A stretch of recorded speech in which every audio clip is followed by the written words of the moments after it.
Salut mes amis, bonjour à tous, on se retrouve aujourd'hui pour une nouvelle vidéo. Qui s'intitulera sûrement pas Info du Jedi 3. Elle s'intitulera sûrement pub pour ma série audio Star Wars ou comment ça marche, enfin bref, comment marche ma série audio Star Wars, comment la rejoindre, voilà. Les infos sur la série audio tout simplement, voilà, tout simplement. Oui, cette série audio Star Wars, je vous en parle depuis un petit moment, je vous en ai parlé dans Info du Jedi 2, que j'ai ensuite passé en non répertorié ou privé, je sais plus, mais voilà, je l'ai enlevé de mes vidéos en public, tout simplement parce que dedans j'avais dit des dates, j'avais parlé de ma série audio. Finalement après j'avais plus le temps de la faire la série audio, donc je m'étais un peu démotivé pour la faire, je vous avoue. Donc j'avais passé l'épisode de Info du Jedi en privé. Enfin l'épisode 2 de Info du Jedi, je l'ai passé en privé, vous m'avez compris. Et maintenant je reviens, enfin je suis de nouveau motivé, j'ai envie de la finir cette série audio. Donc je vous fais une vidéo pour vous expliquer pourquoi il faut rejoindre ma série audio. Non, je vous fais une vidéo pour tout vous expliquer sur la série audio, tout simplement. Je vais arrêter de parler à 100 km/h. Je vais tout bien vous expliquer. Et ceux qui sont intéressés, vous me contactez. Tout sera dans la description, s'il vous plaît. Donc vous allez regarder la description, vous me contactez pour ceux qui sont intéressés. Mais je veux des gens qui ont du temps, qui sont motivés, s'il vous plaît. Venez pas si c'est pour me dire après oh bah non j'ai qu'une demi-heure par semaine, ou ah non mais je pourrais dans une semaine et demie t'envoyer une demi-heure de rush, et peut-être dans 2 semaines après, et peut-être après je pourrais t'envoyer 10 minutes d'audio, mais pas sûr. Non, il me faut des gens motivés qui sont disponibles limite tous les soirs, ok. Donc voilà, je préfère être clair là-dessus. En tout cas c'est un beau projet et j'aimerais bien le mener à terme. Donc ce sera moi qui ferai le montage audio. Peut-être que je le ferai aussi d'ailleurs. Voilà. Donc je vous explique. Ma série audio Star Wars, qu'est-ce que c'est? Je vais reprendre depuis le début. C'est une série audio. Il y aura des illustrations en fond. Il n'y en aura pas 50 000 parce que j'ai quelques dessinateurs qui m'ont fait des illustrations. Mais en tout, il doit y en avoir peut-être une douzaine. Donc il n'y en aura pas beaucoup. Cette série audio se passe en 7 épisodes. Un prologue, 5 épisodes et un épilogue. Donc ces épisodes qui n'auront pas très longtemps. Je pense que... on va dire peut-être une dizaine de minutes par épisode, j'en sais rien, à tout casser. Donc comment ça se passera? Il y aura une voix off qui décrira ce qui se passera, parce que je n'ai pas assez d'illustrations pour décrire ce qui se passe à l'écran simplement. Il y aura 2-3 illustrations ou des fonds noirs ou voilà. Mais il y aura une voix off qui sera obligée de décrire ce qui se passe, ce que font les persos, comment ils se déplacent, machin. Et ensuite il y aura des voix qui feront les dialogues, tout simplement, entre les personnages. Qu'est-ce que c'est l'histoire? Donc le titre de la série audio s'intitule L'unité perdue. Je vais vous faire un rapide résumé. C'est pendant la bataille de Scarif, au-dessus de Scarif, après que le commando Rogue One ait transmis les plans de l'étoile noire à la flotte rebelle, et bien il y a une canonnière X4, donc c'est un vaisseau rebelle, on l'avait trouvé sur Google à l'époque, voilà, on trouvait que c'était un vaisseau sympa, parce qu'il n'y a pas beaucoup de monde d'équipage, donc voilà, avec dedans un équipage qui se connaît quasiment pas parce qu'ils sont partis en urgence pour rejoindre l'amiral Radius et les autres rebelles pour venir aider le commando Rogue One au-dessus de Scarif. Donc les membres d'équipage se connaissent quasiment pas.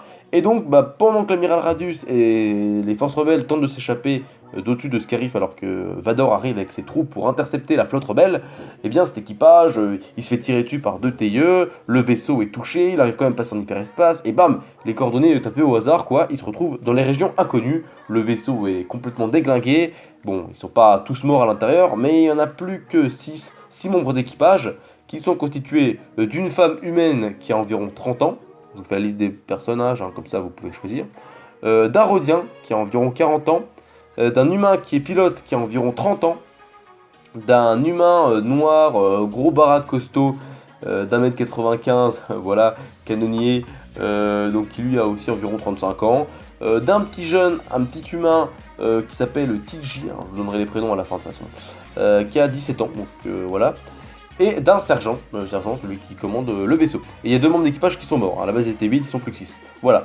Et donc ils se rapprochent d'une planète, parce que c'est la seule planète qui est devant eux, c'est une planète, ils savent pas du tout c'est quoi comme planète, les commandes marchent quasiment plus, ils se rapprochent de la planète et ils se crashent sur cette planète. Et donc suite à ce crash, le sergent va mourir, donc le sergent, ça sera moi qui ferai sa voix, parce que on s'en fout, il meurt dans l'épilogue, tout simplement à la fin de l'épilogue. Il meurt dans le prologue, à la fin du prologue. Et donc ensuite cet équipage va vivre pas mal d'aventures, tout le scénario est écrit, voilà. Donc l'équipage va vivre pas mal d'aventures sur cette planète pour ensuite pouvoir repartir dans l'espace et retourner avec les rebelles, mais ils vont vivre plein d'aventures, plein d'expériences. Et voilà, donc je vous fais la liste des personnages. Il y aura Edo Foster qui est le pilote de l'équipage et qui est celui qui va s'imposer comme le leader du groupe à partir du moment où ils vont se crasher, puisque le sergent sera mort. Ils ont tous le grade de soldat sauf une femme, Miri Reese, Donc c'est elle que je vous ai dit, 30 ans, elle est assez téméraire, voilà, c'est une femme un peu garçon manqué. C'est la seule gradée avec le sergent puisqu'elle a le grade de caporal. Sauf que malheureusement elle va se blesser assez rapidement. C'est pour ça que le pilote Ed Foster, qui est un jeune, va vite s'imposer comme le leader du groupe et va prendre la succession du sergent en quelque sorte. Il y aura ensuite Fellow, donc le gros baraque noir, de couleur de peau noire, hein, qui grommelle tout le temps, qui aime pas trop les autres, qui est un peu solitaire, voilà. Donc il y aura lui, et qui prend des décisions un peu bizarres. Il y aura l'Eurodien, donc qui s'appelle Vécu, il est ingénieur, c'est-à-dire que lui il aime bien tout ce qui est datapad, tout ce qui est technologie, tout ce qui est système de communication, voilà. Il y a le petit jeune, TJ, donc qui a 17 ans, et lui c'est plus un droïde astromech mais version humain. C'est un peu un R2 version humain, c'est-à-dire il sait bricoler tout, il sait réparer tout, mais c'est pas un ingénieur, hein. C'est-à-dire que tout ce qui est système de communication, tout ça, tous les gros trucs il sait pas trop faire. Par contre il sait bien réparer un vaisseau, faire la vidange, voilà, vous m'avez compris. Voilà. Et donc ces personnages-là vont vivre pas mal d'aventures sur cette petite planète. La planète, d'ailleurs on a trouvé pas mal de références dans la planète, il y a une description sur la planète, il y a plein de personnages qui vont être rencontrés. C'est pour ça que je vais aussi avoir besoin de figurants, donc en tout j'aurai besoin d'une dizaine de personnes, puisqu'on a ces 5 membres d'équipage là, 6 avec le sergent, mais le sergent c'est moi qui le jouerai. Ensuite on aura un vieux Jedi, un vieux sage dans la forêt qui vont rencontrer un moment dans la forêt de la planète. Donc j'aurai besoin d'une personne pour jouer le vieux sage, il apparaît dans 2 ou 3 épisodes, je sais plus. Voilà. Ensuite, il y aura des figurants dont j'aurai besoin pour jouer. J'aurai besoin d'au moins un figurant pour jouer les Stormtroopers, les différents Stormtroopers qui parleront, qui ont quelques répliques. J'aurai besoin d'un ou deux figurants pour jouer les personnes qui croisent, les habitants de la planète, enfin voilà, ce genre de personnes, les soldats de l'Empire, voilà. Les soldats rebelles avec qui ils communiqueront à la fin de l'épisode, hein, je vous spoil bien sûr, mais voilà, donc voilà. Et j'aurai peut-être besoin d'un ou deux figurants en plus, à moins que les gens qui font déjà les voix des personnages principaux fassent ces figurants là, parce que j'aurais besoin d'autres figurants pour faire un village en fait d'autochtones, mais qui parlent avec un dialecte un peu bizarre. Alors la langue on l'a inventée, hein, on dira des mots incompréhensibles, donc c'est pour ça que je dis qu'on peut avoir besoin des personnes qui ont déjà... C'est pour ça que je dis qu'on peut prendre les personnes qui ont fait les personnages principaux, puisque ce sera pas on parlera pas en français tout simplement. Vu que ce sera un dialecte un peu chelou, ce sera du genre enfin voilà, n'importe quoi. C'est du dialecte, voilà. Voilà. Et donc cette histoire, comme je vous ai dit, 5 épisodes, un prologue, un épilogue. Voilà. Une belle aventure, une belle histoire, avec des musiques qui ont été faites exprès pour la série. Des illustrations réalisées exprès, mais il n'y en a pas 50 comme je vous dis, donc c'est pour ça qu'il y aura besoin d'une voix off, la mienne, pour faire la description de tout ce qui se passe. Et voilà, donc une belle histoire assez sympa. J'espère en tout cas que ça vous intéressera. J'ai fini cette petite vidéo et maintenant je vous laisse avec à peu près 10 minutes du prologue. En fait, je me suis amusé à faire tout seul voix off et les voix de tous les membres d'équipage pour le prologue. Bon alors faut vous mettre un peu dans l'ambiance, hein, parce que j'ai pas une voix de femme, j'ai pas une voix de gros Renoir baraque, j'ai pas une voix d'enfant de 17 ans, d'accord? Enfin j'espère pas, parce que j'ai quand même 21 ans, mais voilà. Mais il faut vous mettre un peu dans l'ambiance et j'ai fait ça, en gros, ça sera pas, vous inquiétez pas, c'est pas le prologue que je vais garder, c'est juste pour vous montrer à quoi ça ressemblerait. Donc j'ai essayé de mettre l'intonation, de jouer le jeu, j'espère que ça vous plaira. Et si vous êtes intéressé, vous me contactez, tout est dans la description.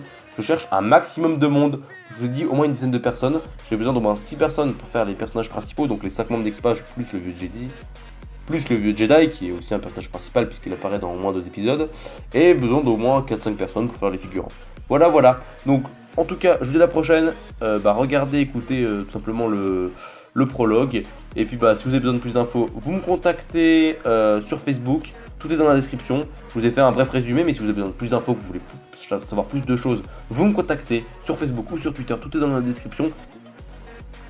Je vous dis à la prochaine. Que la force soit avec vous, bande de jeunes Padawan. Allez, portez-vous bien.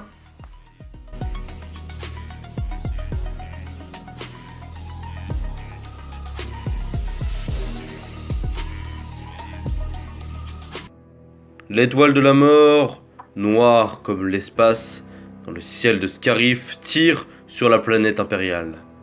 La flotte rebelle a réussi à capter les pelants transmis depuis le sol. Cette même flotte, sous les ordres de l'amiral Radius, passe en vitesse lumière, ou en tout cas tente de passer en vitesse lumière pour s'enfuir. Mais la flotte du Seigneur Noir, Dark Vador, arrive pour empêcher la fuite des rebelles. Le vaisseau amiral rebelle est immédiatement investi par Vador et ses Stormtroopers. Au milieu de tout ce capharnaüm, une canonnière X4 rebelle tente désespérément de s'enfuir, prise en chasse par 2 chasseurs tailleux. La canonnière parvint finalement à passer en vitesse lumière, mais malheureusement avant de faire le saut, cette canonnière a subi des dégâts qui semblent plutôt importants. En effet, en la voyant sortir de l'hyperespace, on remarque qu'elle est endommagée. Il y a de la fumée qui s'échappe de la navette, puisqu'il y a forcément de la fumée à l'intérieur, il y a des marques d'impact de tir de laser et des morceaux qui sont arrachés. À l'intérieur justement, la panique règne. On entend des bruits d'alarme, de déplacements dans tous les sens, des crépitements d'étincelles. Dans cette navette, plusieurs membres d'équipage sont plutôt affolés et essayent tant bien que mal de survivre et de diriger cette navette vers une planète habitée. Aux commandes, dans la cabine de pilotage, le pilote tape frénétiquement sur les commandes.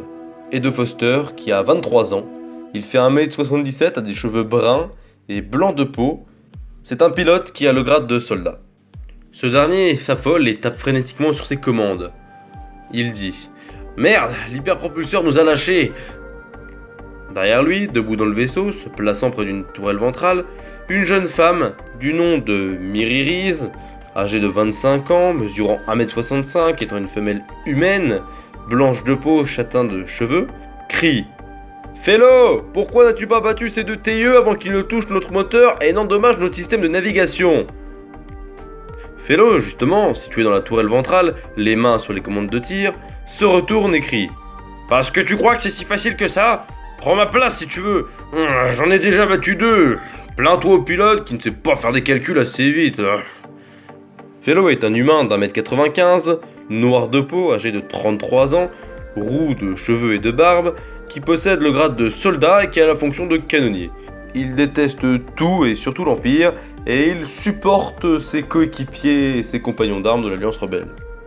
Il est plutôt dans le style solitaire. Debout au milieu du vaisseau, les mains sur les hanches, le visage marqué par l'expérience et par les combats passés, le sergent, celui qui dirige ce vaisseau, crie d'une voix forte. « Que tout le monde se calme! Edo, rapport sur l'état du vaisseau !» Bon, le sergent, on sait pas grand chose sur lui. On sait que c'est un humain d'une 40aine d'années, qui est brun de cheveux et de barbe, qui a de l'expérience, qui est dans l'Alliance rebelle depuis grand nombre d'années, qui a connu beaucoup de combats. Il a constitué ce jeune équipage à la hâte pour rejoindre très vite Scarif, puisque quand le sergent était sur la base rebelle de Yavin 4, ils ont dû décoller précipitamment pour rejoindre immédiatement les forces de l'amiral Radius pour porter secours au commodo Rogue One au-dessus de Scarif. Il a donc rapidement pris des membres au hasard qui ne se connaissaient pas et a donc décollé avec ce jeune équipage inexpérimenté. Edo, toujours dans sa cabine de pilotage, répondit au sergent. Les réacteurs principaux sont morts, les systèmes de survie sont encore opérationnels, mais je ne sais pas combien de temps ils vont encore tenir. Le générateur de secours les rend encore fonctionnels, pour le moment. Le sergent me répondit d'une voix forte. « Et l'hyperpropulsion ?» Ce à quoi le jeune pilote répondit. Inutilisable, chef. De plus, nous perdons du carburant, il y a une fuite au niveau du réservoir. En tout cas, c'est ce que m'indiquent mes voyants. J'espère qu'elle est pas trop importante parce que je sais pas si on pourra atteindre une planète sinon. Le sergent se rapproche de la cabine, arrive au niveau de la porte et soupire. Ah, on a encore perdu 2 gars à cause de ces maudits TIE. On n'est plus que 6. Je ne sais pas si... J'aperçois une planète à 10h. Ça, c'est TG, qui court dans le vaisseau, arrive à la porte de la cabine et vient de bousculer le sergent en lui coupant la parole. Oui, ce jeune garçon de 17 ans, d'1m70, humain et blanc de peau, noir de cheveux, porte le prénom de TG et qui a le grade de soldat, et n'est pas forcément encore très mature. Bon, il faut dire que c'est encore un adolescent, et qu'il a rejoint l'Alliance rebelle il y a peu, donc il a encore un peu de mal avec l'autorité, et il ne sait pas forcément qu'il ne faut pas couper la parole à son supérieur. Sa fonction, c'est technicien. En quelque sorte, c'est un droïde astromech humain, puisqu'il répare tout ce qui lui tombe sous la main. C'est un petit bricoleur, en quelque sorte, mais ce n'est pas non plus un ingénieur. Le sergent ne dit rien par rapport au fait que TJ lui avait coupé la parole, et se contenta de se tourner de nouveau vers Edo pour lui demander « Edo, où sommes-nous? Quelle est cette planète qu'on aperçoit devant nous ?» Quelque part près de l'espace Hutte, je crois. Mes appareils ont du mal, sergent. Et non, cette planète ne me dit rien, dit-il tout en constatant que son radar était à moitié fendu. Le sergent, plus désespéré que jamais, se retourne et crie dans le vaisseau. Vécu, tu arriveras à capter des transmissions venant de cette planète? J'aimerais pas en rendre sur une planète qui grouille de storm. Vécu, justement, lui, c'est un ingénieur technicien, il fait 1m80, c'est un rhodien, il a 42 ans, il est dit gentil, discret et intelligent, et il a également le grade de soldat. En fait, dans cet équipage, mis à part Miri et le sergent, personne n'est gradé, puisque Miri a le grade de caporal. Vécu arrive du fond de la canonnière avec un datapad à la main. Il parle en basique, avec un fort accent rhodien, puisque c'est un rhodien qui sait parler le basique. Je ne capte rien. Il arrive dans la navette, regarde le tableau de bord où Edo s'agite.